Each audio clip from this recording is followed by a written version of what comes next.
The fitness industry has spent decades solving the wrong problem.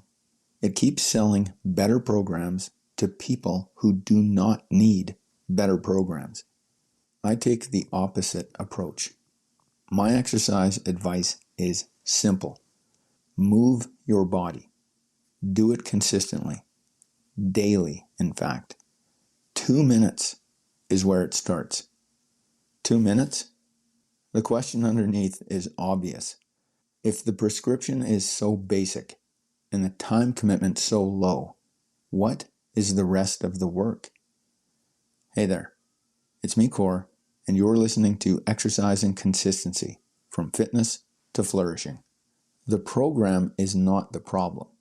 The client already has access to training programs, videos, apps, and coaches. They have started programs with genuine enthusiasm and abandoned them 6 weeks later. They have restarted. They have abandoned again. The pattern is not a mystery. The program was never the important variable. What the client lacks is not a better program. It is the meta skill of consistency, the capacity to align action with a personal standard of excellence across time, regardless of mood, regardless of whether motivation is present, and regardless of circumstances. That skill is not developed by reading a more elaborate workout plan. It's developed by practicing the discipline in the simplest possible domain. The gym is that domain. The variables are few. The feedback is immediate. The standard is binary. You either trained or you did not. The only thing being tested is whether what I call the choosing self can select the standard over the impulse. A complex prescription creates escape hatches. Was the workout too hard? Was the program poorly designed? The complexity lets you blame the program. Simple exercise removes the escape hatches. The prescription is clear. The only question is whether you met it. The wrong problem. The industry has convinced people that the obstacle to consistency is insufficient information. If you only knew the right exercises, the right rep range, the right nutritional timing, then you would be consistent. The answer is always more detail, more optimization. This is a category error. The obstacle is not a knowledge gap. It is a gap of self-control. The person knows what to do. They have known for years.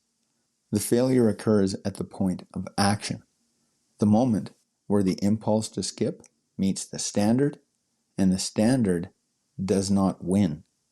You cannot solve a self-control gap with more information. A new program will not close the distance between what you know and what you do.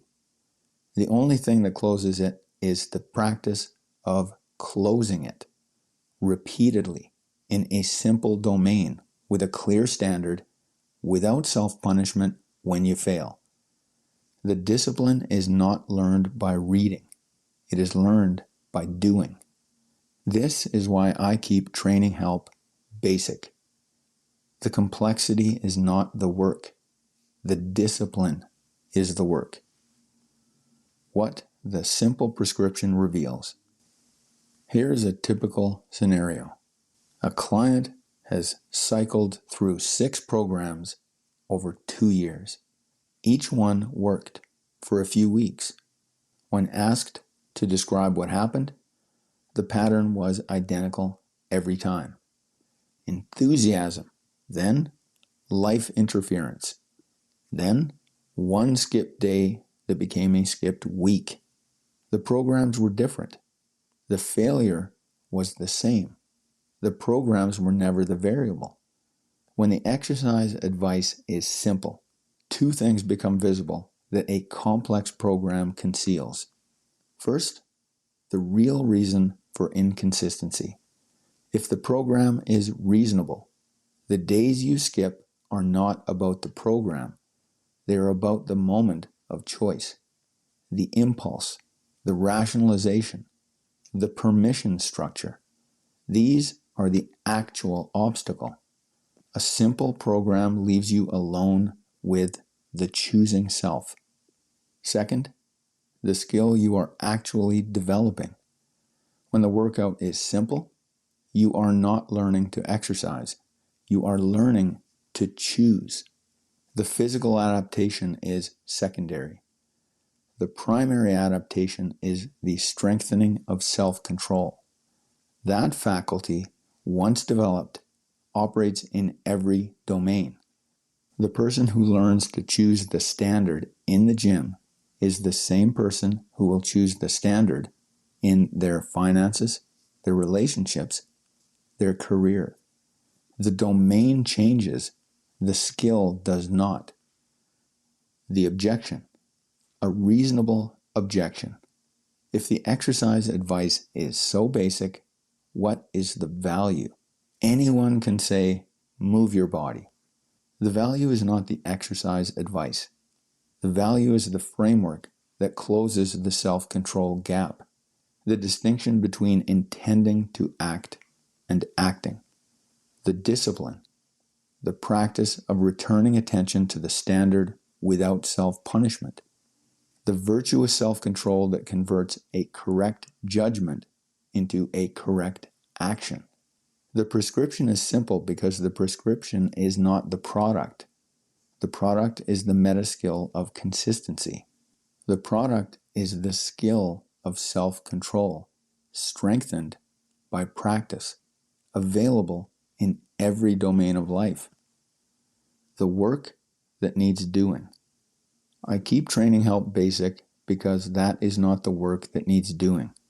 The work is the discipline, choosing the standard over the impulse in the simplest domain available with full awareness of the countervailing pull, returning attention to the standard again and again until the faculty of self-control is strong enough to operate in harder domains. The exercise is simple. The consistency is the work. The domain is the gym. The skill is the same skill you will use everywhere else. The program is not the problem. The program has never been the problem. The exercise advice is basic because the exercise advice is not the point. The point is the person you become by honoring a standard when nothing external is pushing you. That is the real transformation, not a better body, a more consistent alignment with your highest values in the moment. The gym is only the proving ground. The discipline is the result. And once you own that, every domain of your life becomes a place you can choose to exercise consistency. To put this practice in place and turn it from an idea into a lived experience, start your day one inside the ACT Score Challenge. That's it for today. Catch you next time.